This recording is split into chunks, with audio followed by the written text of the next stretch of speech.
తల్లిదండ్రులు లేక ఎంతమంది పిల్లలు విలువలాడిపోతున్నారో తెలిసే భూమి మీద. మొన్న 2 పిల్లలు వచ్చి ఏడుస్తున్నారు, అన్న మా 2 తల్లిదండ్రులు కరోనాలో చచ్చిపోయారన్న. రోజు ఎవరు మమ్మల్ని ఆదరిస్తారో తెలియదు, ఎవరు అన్నం పెడతారో తెలియదు. భయంకరంగా ఉంది ప్రతికూల పరిస్థితి. నీకున్న తల్లిదండ్రులు అంటే విలువ ఉందా నీకు? కనీసం రోజులో ఒకసారి వాళ్ళని పలకరించి మాట్లాడుతున్నావా? Mummy I love you, daddy I love you అని చెప్పగలుగుతున్నావా? రేపొద్దున వాళ్ళు దాటిపోయిన తర్వాత మీద పడి ఆడడం కన్నా, దాటిపోయిన తర్వాత ఊరంతా భోజనాలు పెట్టడం కన్నా, బతుకున్నప్పుడు చూడగలుగుతున్నావు నీ తల్లిదండ్రులనే. వారిని సన్మానించగలుగుతున్నావా? బైబిల్ చెప్పింది తల్లిదండ్రులను సన్మానించి కూడా దీర్ఘాయువు పొందుతాడు. నీ స్తోత్రం చెప్పండి. హల్లెలూయా.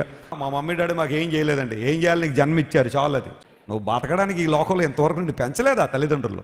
వాళ్ళు ఏదో ఒకవేళ నిన్ను ఏదో ఒక సందర్భంలో నిరక్ష పెట్టి ఉండొచ్చు, వాళ్ళు కూడా మనుషులే.